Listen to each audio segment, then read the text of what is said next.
Last part में हमने पढ़ा था रेस्पिरेशन के बारे में। रेस्पिरेशन में दो प्रोसेसेस होते हैं, first is breathing and second is cellular respiration.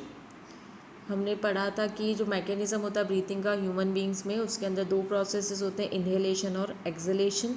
Inhalation is taking in of oxygen rich air and exhalation is giving out of carbon dioxide rich air. उसके अलावा जो रेस्पिरेशन होता है it is of two types, aerobic and anaerobic. Aerobic होता है oxygen की presence में, जबकि एनारोबिक होता है ऑक्सीजन की एब्सेंस में। सो अब हम आगे पढ़ेंगे what do we breathe out. हम जब ब्रीथ आउट करते हैं, सांस बाहर छोड़ते हैं, एयर बाहर छोड़ते हैं, तो हम क्या एक्चुअली बाहर उस एयर के साथ कौन सी गैसेस जो है वो बाहर की तरफ छोड़ रहे हैं। The exhaled air contains carbon dioxide and water vapor in addition to nitrogen and unused oxygen। जब हम एयर को बाहर की तरफ एक्सेल करते हैं तो हम बेसिकली क्या एक्सेल कर रहे हैं, कार्बन डाइऑक्साइड और वाटर वेपर। इसके साथ साथ कुछ अनयूज्ड ऑक्सीजन, जो ऑक्सीजन हमारी बॉडी में काम नहीं आई, वो ऑक्सीजन और नाइट्रोजन भी साथ में होती है। इनहेल जब करते हैं तो उसके अंदर 21% ऑक्सीजन होती है, 0.03% इस कार्बन डाइऑक्साइड, और एक्सहेल के अंदर कितनी परसेंट ऑक्सीजन होती है, 16.4%, और कार्बन डाइऑक्साइड होती है 4.4%। देखो डिफरेंस देखो परसेंटेज में, इनहेल किया तो 24% था, लेकिन एक्सहेल किया तो कितना है ऑक्सीजन, 16.4। इनहेल किया था तो 0.03% था कार्बन डाइऑक्साइड, लेकिन जब एक्सहेल किया तो 4.4। तो ये है इनहेल्ड और एक्सहेल्ड एयर में ऑक्सीजन और कार्बन डाइऑक्साइड का परसेंटेज। ठीक है, फिर नेक्स्ट हमें क्या गिवन है, एक एक्टिविटी गिवन है, लाइम वाटर लेना है टेस्ट ट्यूब में, और हमारी जो एक्सहेल्ड एयर जो है लाइम वाटर के अंदर, जब हम एक्सहेल्ड एयर एक्सहेल करेंगे, उसके अंदर ब्लो करेंगे, तो अब वो जो लाइम वाटर है उसका कलर चेंज हो जाएगा, वो मिल्की सा कलर का हो जाएगा। क्यों, ऐसा क्यों होगा, क्योंकि उसके अंदर कार्बन डाइऑक्साइड प्रेजेंट होती है और लाइम वाटर कार्बन डाइऑक्साइड की प्रेजेंस में मिल्की हो जाता है। ये जो एक्सपेरिमेंट है ये आप आपकी हायर क्लासेस जो होगी उसके अंदर करके देखोगे। अभी के लिए जस्ट आपको इसको रीड करना है। नेक्स्ट टॉपिक हमें जो गिवन है वो है difference between respiration and breathing. Breathing और रेस्पिरेशन में क्या डिफरेंस है।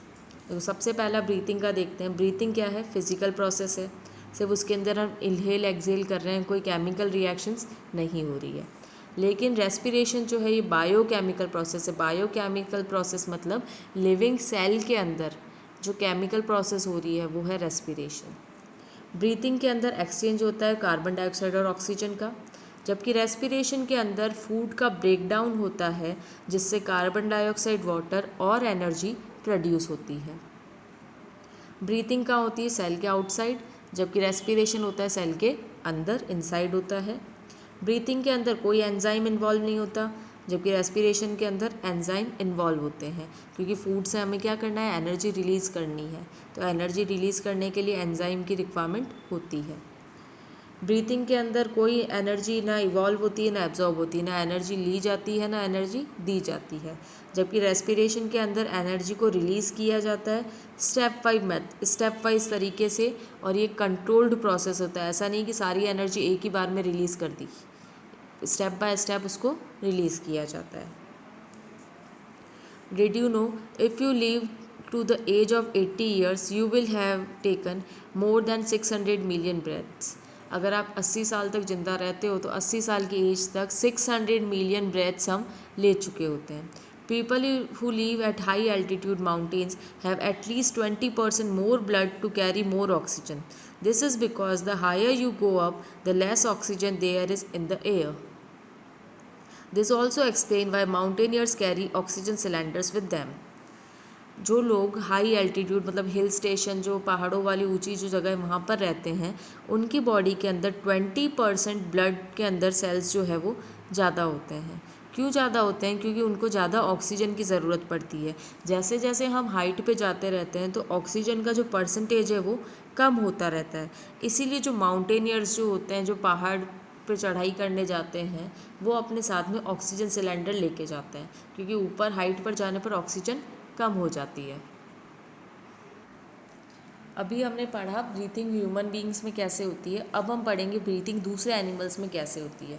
एनिमल्स के अंदर अलग अलग डिफरेंट ब्रीथिंग ऑर्गन्स होते हैं, उनका जो वे है ब्रीथिंग का वो भी डिफरेंट होता है। तो हम अभी कुछ एनिमल्स के बारे में पढ़ेंगे कि उनका ब्रीथिंग का जो तरीका है वो कैसा होता है। First is cockroach. कॉकरोच आप सबने देखा ही है।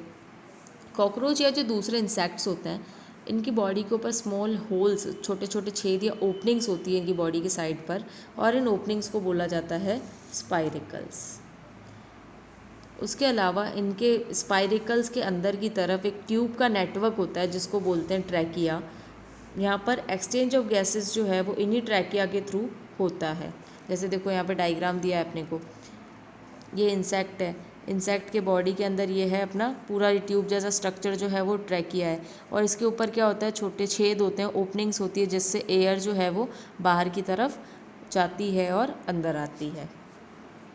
The exchange of gases takes place through these trachea. Oxygen-rich air enters the trachea through the spiracle and goes to each cell of the body. ये जो ट्रैकिया होते हैं, जो ओपनिंग्स जो स्पाइरिकल्स हैं, उसके थ्रू एयर जो है, ऑक्सीजन रिच एयर, वो बॉडी के अंदर जाती है और फिर वो वहाँ से ट्रैकिया में जाती है और बाकी जगह पर इसकी हर सेल पर, बॉडी में हर सेल में इसकी सप्लाई हो जाती है। फिर कार्बन डाइऑक्साइड जो बनता है सेल में, वो कहाँ जाता है, फिर से वो ट्रैकिया में आता है, इन ट्यूब्स में आता है, और इन ट्यूब से होता हुआ स्पाइरिकल से बाहर निकल जाता है। तो जो कॉकरोचेस या जो इंसेक्ट होते हैं, उनके अंदर, जैसे हमारे अंदर नोज से हम गैसेस एक्सचेंज करते हैं, इनके अंदर गैसेस एक्सचेंज होता है स्पाइरिकल के थ्रू, और जो ट्यूब जैसा नेटवर्क पाया जाता है इनके अंदर, वो कहलाता है ट्रैकिया। ठीक है, फिर नेक्स्ट देखो, यहाँ हमें एक एक्टिविटी गिवन है। स्पाइरिकल का जो रोल होता है इंसेक्ट में, उसको परफॉर्म करने के लिए हम क्या करेंगे, 2 इंसेक्ट ले होगे कोई भी, जैसे कॉकरोच, और उसके आपको क्या करना है, उस इंसेक्ट का जो हेड है कॉकरोच का, वो पानी के अंदर रखना है, जबकि उसकी बाकी की जो बॉडी है वो पानी के बाहर रहनी चाहिए। ये चीज़ आपको कब तक करनी है, 2 से 3 मिनट में। फिर हम क्या करेंगे, दूसरा एक और कॉकरोच लेंगे, उसको क्या करेंगे, उसका हेड जो है वो पानी के बाहर रखेंगे, जबकि बाकी बॉडी पानी के अंदर कर देंगे 2 से 3 मिनट के अंदर। तो यहाँ पर हम क्या चीज़ देखेंगे, कौन सा कॉकरोच मर जाएगा और क्यों। जो कॉकरोच हमने बीकर बी में रखा था वो मर जाएगा। बीकर बी में हमने क्या किया था, उसकी पूरी बॉडी को अंदर रखा था, लेकिन हेड जो है वो बाहर की तरफ था। क्योंकि जो कॉकरोच है, this is because the air hole of this cockroach got immersed in water, so air could not enter its body for breathing. हमने क्या किया था, इसकी बॉडी को जो था उसको पानी के अंदर रखा था, तो जो स्पाइरिकल थे वो यहाँ इसकी बॉडी पर थे, तो एयर अंदर नहीं गई उसकी बॉडी में और वो सांस नहीं ले पाया, इसलिए उसकी डेथ हो जाएगी। The cockroach kept in beaker a survive because it could continue to breathe even when its head was immersed in water. और ये जो ए बीकर वाला था कॉकरोच, इसका क्या होगा, इसका सिर्फ हमने हेड पानी में डाला था, हेड पानी में डाला था, तो पीछे की बॉडी की तरफ इसके जो स्पाइरिकल्स थे वो तो खुले थे और वहाँ पर आराम से एयर आ सक रही थी, तो इसने ब्रीथ किया, रेस्पायर किया, इसीलिए ये जिंदा रहेगा, जबकि ये वाला मर जाएगा। ठीक है, नेक्स्ट ऑर्गेनिज्म जो गिवन है वो है fish. Fish and other animals living in water are called aquatic animals. जो एनिमल्स पानी के अंदर रहते हैं वो कौन से एनिमल्स कहलाते हैं, एक्वेटिक एनिमल्स कहलाते हैं। Fish and some aquatic animals like lobster and prawn have gills for respiration. जो एनिमल्स पानी के अंदर रहते हैं उनको सांस लेने के लिए उनकी बॉडी में होते हैं गिल्स। जैसे हमारी बॉडी के अंदर होते हैं लंग्स, वैसे उनके बॉडी के अंदर होते हैं gills. Gills are made up of a large number of filaments. Gills जो है वो बहुत सारे फिलामेंट से मिलके बना होता है। They are richly supplied with blood capillaries. और गिल्स के अंदर जैसे ब्लड कैपिलरीज होती है, जैसे ही वाटर एंटर करता है इनकी माउथ में, वो कहाँ चला जाता है, गिल्स की तरफ चला जाता है। तो वहाँ जो कैपिलरीज है, ब्लड कैपिलरीज, वो ऑक्सीजन को एब्जॉर्ब कर लेती है उस पानी में से और कार्बन डाइऑक्साइड को बाहर की तरफ छोड़ देती है। तो फिश के अंदर जो रेस्पिरेशन हो रहा है, ब्रीथिंग का जो प्रोसेस हो रहा है, वो गिल्स के थ्रू हो रहा है। फिर नेक्स्ट ऑर्गेनिज्म है earthworm.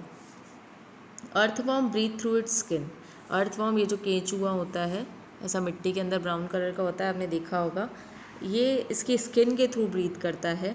The skin of an earthworm is moist. Earthworm को अगर कभी हाथ लगा के देखोगे तो उसकी स्किन मॉइस्ट होती है, सूखी नहीं होती है। Gases can easily pass through it. Frogs have a pair of lungs like human beings, but they can also breathe through their moist skin. However, tadpoles of frogs have gills for gaseous exchange.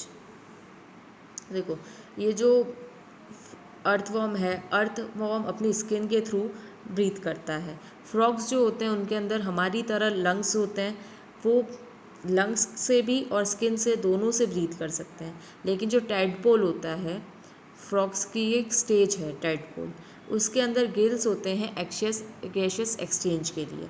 Single celled organism की अगर बात करें, जैसे कि unicellular organism की, amoeba या paramecium, ये directly oxygen जो है वो अपनी सराउंडिंग से लेते हैं।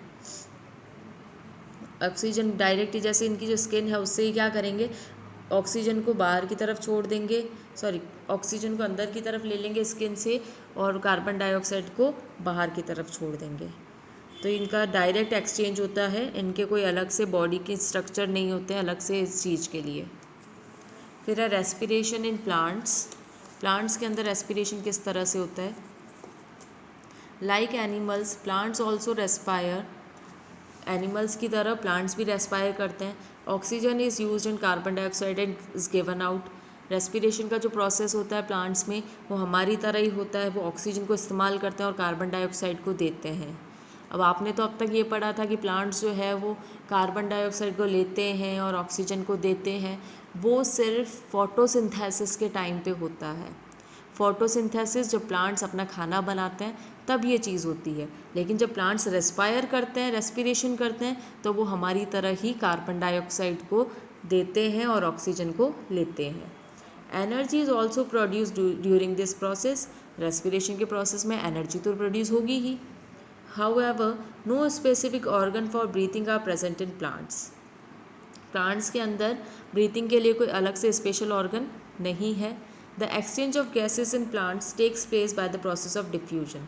तो जो एक्सचेंज ऑफ गैसेज होती है प्लांट्स में, वो किसके प्रोसेस से होती है? डिफ्यूजन के प्रोसेस से। In plants each part can respire independently of others. Plants के अंदर हर पार्ट जो है वो खुद ही रेस्पिरेशन कर रहा है, अलग अपने जैसे पूरा एक रेस्पिरेटरी सिस्टम है, सिर्फ उसके ऑर्गन ही जो होते हैं वो रेस्पायर करते हैं, वैसा प्लांट्स के अंदर नहीं होता है। उसका हर प्लांट रेस्पिरेशन कर सकता है। For example, exchange of gases in the leaves occur independently than that of exchange taking place in the stem of fruits. जैसे लीव्स जो है वो अपना एक्सचेंज ऑफ गैसेस इंडिपेंडेंटली अलग करेगी, जबकि स्टेम और रूट है वो अपना अलग करेंगे। Different structures are involved in the diffusion of gases. These are stomata in the leaves and young stems, lenticels in the old stem, and general surface in case of roots. तो देखो अलग अलग structure involve है diffusion मतलब जो gases का exchange हो रहा है उसके लिए प्लांट्स में। स्टोमेट लीव्स अगर करेगी, लीव्स और यंग स्टेम, तो वो स्टोमेटा से करेंगे। ओल्ड स्टेम है वो लेंटिकल से करेगा, और जो रूट्स है वो जनरल सरफेस से करेगी। स्टोमेटा सिंगुलर को इसमें बोलते हैं stoma. A minute pores on the surface of leaves, exchange of oxygen and carbon dioxide takes place through these pores. ये जो स्टोमेटा होते हैं ये छोटे छोटे छेद होते हैं जो कि लीव्स की सरफेस पे प्रेजेंट होते हैं। ये एक्सचेंज ऑफ गैसेस करते हैं इन्हीं पोर्स के through. Many people believe that it is not good to sleep under a tree at night. Is this belief correct? It is more dangerous to sleep in a closed room with an oil lamp on. कई लोग ये मानते हैं कि पेड़ के नीचे रात को नहीं सोना चाहिए, अच्छा नहीं होता। क्या ये सही है? बिल्कुल सही है, क्योंकि रात के टाइम पे प्लांट्स क्या करते हैं, हमारी तरह ही ब्रीथ करते हैं, रेस्पिरेशन करते हैं। वो क्या करेंगे, कार्बन डाइऑक्साइड को छोड़ेंगे और ऑक्सीजन को लेंगे। तो रात के टाइम में पेड़ के नीचे कार्बन डाइऑक्साइड ज़्यादा होती है, इसीलिए हमें रात को ट्री के नीचे नहीं सोना चाहिए। और अगर क्लोज रूम में भी अगर हम सोते हैं ऑयल लैंप लगाकर, तो बर्निंग में भी कार्बन डाइऑक्साइड गैस प्रोड्यूस होती है, और कार्बन डाइऑक्साइड गैस अगर हम ज़्यादा इनहेल कर रहे हैं तो वो हमारे लिए नुकसान वाली होती है, और इवन उससे लोग बहुत सीवियर केस में डेथ भी हो सकती है। In old stem, openings called lenticels are present. They allow oxygen to diffuse into the living tissue and carbon dioxide to diffuse out. पुराने जो स्टेम होते हैं, पुराने जो तने हैं पेड़ के, उनके ऊपर एक ओपनिंग्स प्रेजेंट होती है जिसको बोला जाता है लेंटिकल्स। इससे ऑक्सीजन का डिफ्यूजन होता है लिविंग स्टेम के अंदर, और कार्बन डाइऑक्साइड को डिफ्यूज़ आउट किया जाता है। मतलब कार्बन डाइऑक्साइड को बाहर की तरफ छोड़ेंगे और ऑक्सीजन को अंदर की तरफ लेंगे। ओल्ड स्टेम किससे लेते हैं? लेंटिकल्स के थ्रू।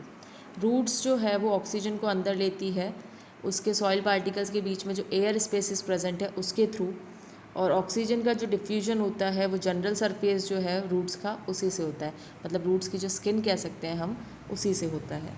फिर नेक्स्ट हमें गिवन है डिफरेंस रेस्पिरेशन और फोटोसिंथेसिस के बीच में।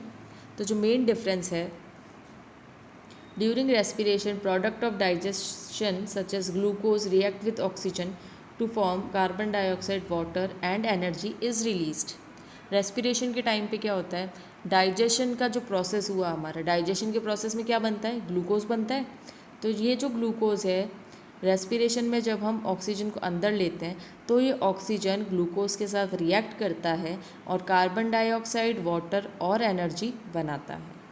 जबकि फोटोसिंथेसिस के टाइम में क्या होता है, ग्रीन प्लांट्स जो है क्या बनाते हैं, वो भी ग्लूकोज बनाते हैं। और हमारी बॉडी में ग्लूकोज कब बनता है, डाइजेशन के टाइम पे। तो वो ग्लूकोज बनाते हैं कार्बन डाइऑक्साइड और वाटर का इस्तेमाल करके। उनको सनलाइट भी चाहिए होती है और क्लोरोफिल की प्रेजेंस में, इन दोनों चीज़ों की प्रेजेंस में वो ग्लूकोज बनाते हैं। रेस्पिरेशन का जो प्रोसेस होता है इसके अंदर केमिकल एनर्जी को चेंज किया जाता है हीट एनर्जी में, जबकि फोटोसिंथेसिस के अंदर लाइट एनर्जी को चेंज किया जाता है केमिकल एनर्जी में। लाइट एनर्जी सनलाइट को चेंज किया जा रहा है, केमिकल एनर्जी ग्लूकोज में। और रेस्पिरेशन में क्या कर रहे हैं, ग्लूकोज को चेंज कर रहे हैं हीट एनर्जी में, हमें जो एनर्जी मिल रही है उसमें। During respiration oxygen is absorbed and carbon dioxide is release. Respiration के टाइम पे ऑक्सीजन को एब्जॉर्ब किया जाता है और कार्बन डाइऑक्साइड को रिलीज़ किया जाता है, जबकि फोटोसिंथेसिस के टाइम पे उल्टा होता है, कार्बन डाइऑक्साइड को एब्जॉर्ब करेंगे और ऑक्सीजन को देंगे। Respiration takes place inside the body of human being, animal in the presence of enzyme. Respiration कहाँ होता है, बॉडी के अंदर, एनिमल या ह्यूमन बीइंग की बॉडी के अंदर, और एंजाइम प्रेजेंट होते हैं। जबकि फोटोसिंथेसिस ग्रीन लीव्स में होता है, सनलाइट और क्लोरोफिल की प्रेजेंस में। रेस्पिरेशन डे नाइट दोनों टाइम हो सकता है, जबकि फोटोसिंथेसिस सिर्फ दिन के टाइम में ही हो सकता है, क्योंकि इसको सन की लाइट चाहिए होती है फोटोसिंथेसिस करने के लिए प्लांट को, तो इसीलिए ये सिर्फ डे टाइम में ही हो सकता है। तो इस चैप्टर को आपको 2 से 3 बार रीड करना है, उसके बाद आप इसकी एक्सरसाइज सॉल्व करेंगे। Choose the correct option. Anaerobic respiration takes place in, anaerobic respiration होता है यीस्ट में। Lobster and prawn breathe through the, lobster और प्रॉन एक्वेटिक एनिमल्स है जो पानी में रहते हैं, तो एक्वेटिक एनिमल्स गिल्स के थ्रू ब्रीथ करते हैं। Alveoli are found in the, alveoli कहाँ होते हैं, हमारे अंदर होते हैं बॉडी में, लंग्स में होते हैं। The taking in of air rich in oxygen, in अंदर की तरफ लेना क्या कहलाता है, इनहेलेशन।